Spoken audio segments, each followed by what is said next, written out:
es una acción o actividad que se realice sin respetar la ley tanto escrita como consuetudinaria, y un delito es un comportamiento que, ya sea por propia voluntad o por imprudencia, resulta contrario a lo establecido por la ley. El delito, por lo tanto, implica una violación de las normas vigentes, lo que hace que merezca un castigo o pena.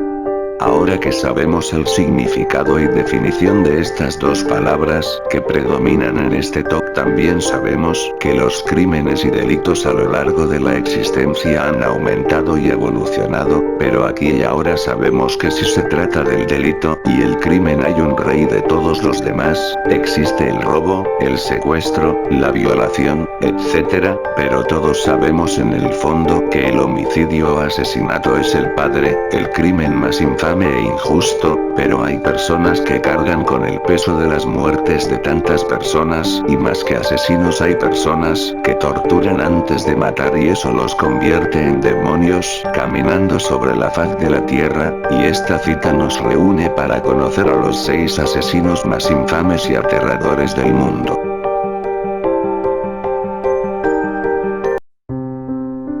Número 6. John George Haigh fue un asesino en serie inglés convicto que durante la década de los 1940 asesinó a varias personas para robar su dinero, comúnmente conocido como el asesino del baño de ácido, por disolver los cadáveres de las víctimas con ácido sulfúrico. Fue arrestado el 20 de febrero de 1948 sospechoso de la desaparición de la señora Durante Acom y sometido a juicio el 18 de julio 1949.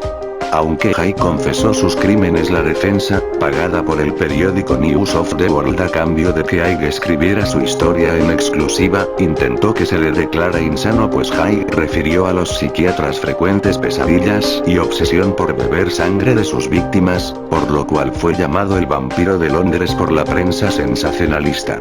Asimismo, Haigh se comportó irracionalmente en su reclusión, incluyendo beber su propia orina delante de los guardias.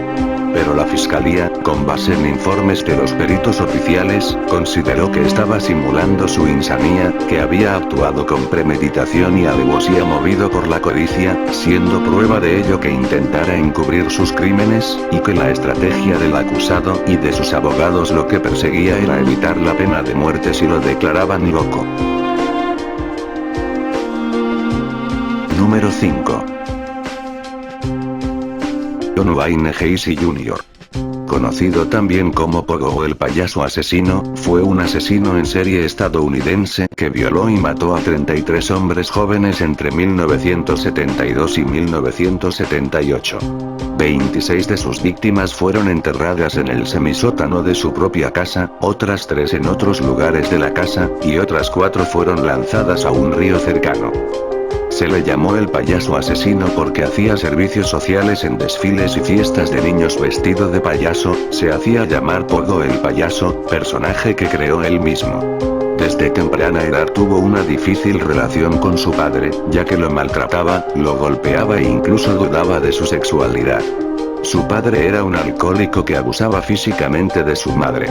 Esto le provocó a John un serio problema, ya que después de un tiempo al entrar en la etapa de la adolescencia tuvo bastantes problemas sexuales. El 6 de febrero de 1980 comenzó el juicio de John en Chicago. Durante el juicio, se declaró inocente, alegando problemas de orden mental. Sin embargo, su testimonio fue rotundamente rechazado, ya que se le realizaron estudios de orden mental, dando resultados negativos, es decir, que no tenía ni padecía de problemas mentales. Su abogado argumentó que John tenía lapsos de locura temporal en el momento de cada asesinato, pero antes y después, recobraba la normalidad para atraer y disponer de las víctimas. En un momento del juicio, la defensa de John intentó afirmar que los 33 asesinatos fueron muertes accidentales como parte de una asfixia erótica, pero el forense del condado de Cook demostró con evidencia que estas afirmaciones eran imposibles. Además, John ya había confesado a la policía y era incapaz de suprimir tal evidencia. John Wayne Gacy fue hallado culpable el 13 de marzo y fue sentenciado a 21 cadenas perpetuas y 12 penas de muerte. fue ejecutado por inyección letal el 10 de mayo de 1994. Sus últimas palabras, que revelan su personalidad y su no arrepentimiento por sus crímenes fueron: bésenme el culo. Nunca sabrán dónde están los otros. Número 4. Theodore Ted Robert Cohen Bundy fue un asesino en serie de mujeres. Los analistas estiman que el número de sus víctimas podría rondar las 100 mujeres, muy lejos de los números oficiales de alrededor de 36. Antes de comenzar a asesinar perpetró una serie de hurtos en casas ajenas y comercios mientras estaba ebrio. El 4 de enero de 1974 entró en el cuarto de la universitaria Honey Lenz, de 18 años, la golpeó con una palanca metálica y la violó con una pata de la cama. Al día siguiente, la chica fue hallada malherida y sobrevivió con daño cerebral permanente. Bundy contaba con 27 años. 27 días después atacó a la estudiante en psicología de la Universidad de Washington Linda Ann Healy, de 21 años. Bundy entró en su dormitorio, la dejó inconsciente con un golpe y la sacó de la escuela. Nadie notó la ausencia de la joven hasta el día siguiente. La policía no estableció ninguna conexión entre las dos agresiones y tampoco se hicieron mayores pruebas ni estudios de la escena del crimen. Los restos de Linda Ann fueron descubiertos un año después en una montaña cercana. Bundy adoptó la estrategia de trasladarse de un estado a otro para evitar que la policía descubriera sus patrones. Con el paso del tiempo sus ataques se volvieron cada vez más erráticos y temerarios. Algunas de sus víctimas se convirtieron en testigos, lo que más tarde harían posible el enjuiciamiento de Bundy. El 16 de agosto de 1975 un patrullero detuvo un Volkswagen para comprobar su matrícula. El sospechoso se dio a la fuga, pero fue detenido poco después. En el auto se encontró una palanca de metal, esposas, cinta y otros objetos que dieron inicio a una investigación a gran escala en torno a un hombre, Theodore Robert Bundy. Eso no es todo, Bundy se dio a la fuga 2 veces, pues durante los preparativos de su segundo juicio, Bundy despidió a sus abogados y decidió defenderse él mismo. Por ese motivo se le permitió visitar la biblioteca de la corte de Aspen, Colorado. El 7 de junio de 1976 saltó desde la ventana de la biblioteca, lesionándose el tobillo. Aún así, eludió a la policía durante 6 días y sobrevivió robando y durmiendo en una caravana abandonada. La policía lo atrapó cuando trataba de robar otro Volkswagen con las llaves puestas. Volvió a escapar de nuevo en enero de 1977, trepando al techo de una de las estaciones de la cárcel, para desde ahí acceder a otra parte del techo que desembocaba en el armario de un departamento vacío del penal. Esperó a que no hubiera nadie cerca y salió por la puerta delantera de uno de los departamentos de los funcionarios de prisiones. Hasta la mañana siguiente, pasadas 15 horas, no se dieron cuenta de su desaparición. Esta vez huyó a Chicago y Florida usando el seudónimo de Theresa G. Bundy celebró una maratón de entrevistas y confesiones durante sus últimos días, aunque nunca estuvo dispuesto a admitir todo, especialmente los asesinatos de algunas de las víctimas más jóvenes. En su último día llamó a su madre y rechazó su última comida. Fue electrocutado el 24 de enero de 1989 y declarado muerto a las 07:16 de la mañana. Número 3. Harold Frederick Fred Shipman fue un médico británico, acusado de matar a 218 de sus pacientes, corroborado solamente en 15 de ellos. Es conocido por ser uno de los peores asesinos en serie de la historia moderna. En el año 2000, Shipman fue condenado a 15 cadenas perpetuas consecutivas por los asesinatos de 15 de sus pacientes. Después del juicio, la policía siguió investigando los archivos del Dr. Shipman, o como lo apodaron posteriormente, el Dr. Muerte, ya que se estimaba que Shipman había asesinado muchas más veces y que podría haber llegado a matar a 215 pacientes, probablemente autor de más de 250 homicidios, de los cuales el 80% de ellos eran mujeres. También las edades de las víctimas eran un cuestionamiento para la policía, ya que la persona más joven que Shipman había matado entre esos 15 corroborados, era Peter Lewis, de 41 años de edad. Finalmente, las investigaciones terminaron con un posible saldo de 250 víctimas, pero se cerró la investigación con el número oficial de 218 asesinatos altamente probables. El juicio de Shipman, cuyo juez fue Mr. Forbes, comenzó el 5 de octubre de 1999. Aunque podrían haber sido traídos al juicio muchos otros casos, se concluyó que sería difícil tener un juicio justo, a la vista de la publicidad enorme que tenía el juicio original.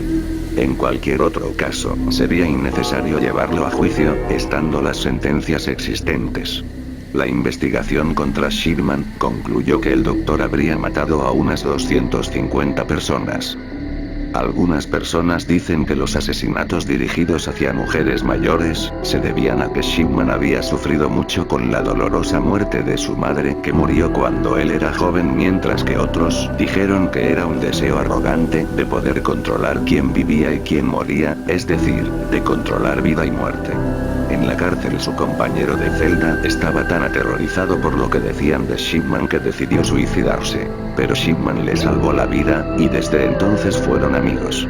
Shipman mataba solo a gente que correspondía a su victimología y con el ritual correspondiente mujeres ancianas y con inyección de morfina. Sin embargo, Shipman fue encontrado colgado en su celda de la prisión de Wakefield a las 6:20 am del 13 de enero de 2004, un día antes de cumplir 58 años y declarado muerto a las 8:10 am. Número 2. Pedro Rodrígues Filho, conocido como Pedrinho Matador, fue un asesino en serie brasileño que fue condenado en 2003 a 128 años de prisión por el asesinato de 71 personas. Pedrinho Matador perseguía y mataba a otros criminales, descargando su instinto asesino en aquellos que él consideraba malos. Pedrinho comenzó su carrera homicida a los 14 años, la víctima fue el vicepresidente de Alfenas, que había acusado a su padre de robo. Luego mató a quien se cree fue el verdadero ladrón. Después se dedicó a robar y asesinar traficantes, luego a vender droga y a eliminar a la competencia, y así sucesivamente hasta convertirse en uno de los criminales más temidos de su país. Pedrinho fue acusado por Minerva Regordete, su vecina, al haber cometido el homicidio de 34 personas, de las cuales 12 fueron envenenadas, 15 fueron descuartizadas y el resto fueron incineradas. Pedro secuestró a la mitad de sus víctimas, que todas eran mujeres mayores de 50 años, estaban solas, sin familia. Pedro las enamoraba a todas y a todas las mató. Minerva Regordete vio en el patio de su vecino 5 cadáveres cubiertos por una capa y en una bodega vio sangre y armas. 3 meses después vio a 7 mujeres carbonizadas y fue cuando hizo la denuncia. Los cadáveres los exhumaron y encontraron en la casa de Pedrinho armas y cosas con las que estaban sus huellas digitales. Fue comprobado, él asesinó a las 34 mujeres, incluida su madre descuartizada.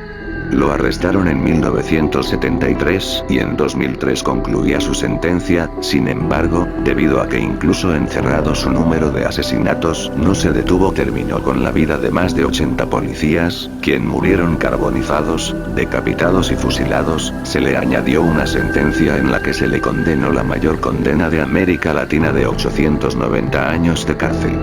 Los motivos de sus asesinatos eran múltiples y bastante simples y, para ahorrarse explicaciones, se tatuó en uno de sus brazos la leyenda "Mato por placer", que resume su trabajo.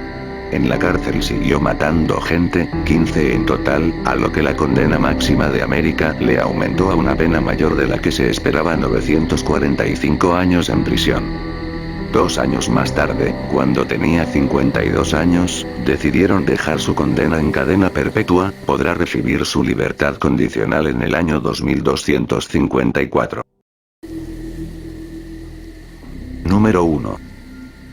Pedro Alonso López, también conocido como el Monstruo de los Andes, es un asesino en serie colombiano que tras su captura en 1980 confesó el asesinato de más de 300 niñas y jóvenes en Colombia, Ecuador y Perú.